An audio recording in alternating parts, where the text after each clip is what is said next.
What are the practical implications? Several studies have offered practical and viable ways to respond to the information needs of engineers in regards to accessibility, system design, communication networks, information delivery, and workplace information grounds. Fidel and Green's study tediously dissected the complexities of engineers' information behavior in relation to the concept of accessibility. They suggest that to improve information systems and services for engineers, it is necessary to understand and target specific situational task efforts and the factors involved in their source preferences. Hertzum and Pedersen did an extensive study of how engineers' information-seeking practices intertwine looking for informing documents with looking for informed people. They observed that the nature of the design task influenced their choices between document and people sources. As a result of their study, they present an outline for a system design that could support people searches and matches to documents. They propose that searches for people can be supported by means of extensions to systems for filing and retrieving documents and by systems dedicated to searching for people.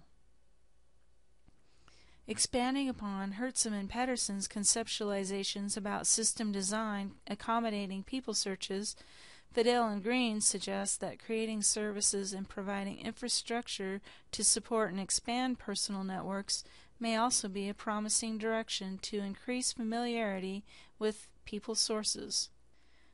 The library staff of the Qualcomm Company have taken a proactive approach in dealing with the issues of delivering information to their company engineers.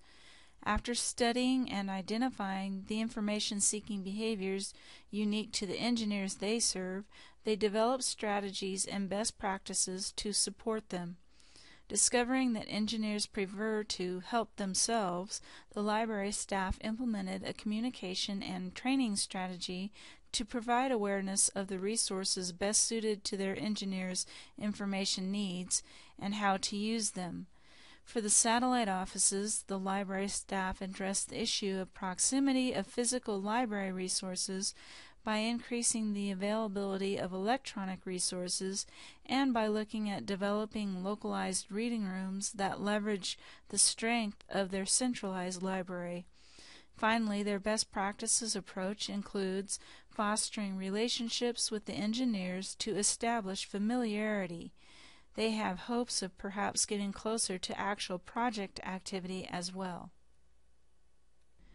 Recognizing that engineers prefer to gain knowledge from colleagues, Anderson, Glassman, McAfee, and Pinelli suggest that engineering firms should provide settings that facilitate interactions and encourage information sharing within the organization. The notion of informal break room meetings and discussion groups could, in effect, prove to have the characteristic of Fisher's information grounds. During our fieldwork, it was observed that EDT's break room indeed had the characteristics of information grounds.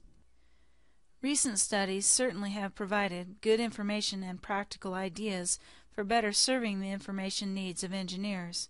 However, more studies need to be done to make progress towards significant improvement of the professional life of an engineer.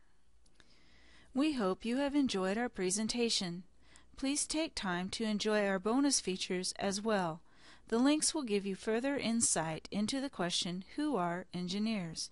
For instance, you will discover, if you haven't already, that engineers love beer, and you will experience a little engineer humor as well. We especially hope you will take time to watch the March of the Engineers and then participate in our Catalyst Quick Poll after you watch the video. Thank you for allowing us to share our presentation with you. Click on the link to proceed to the Bonus Features webpage.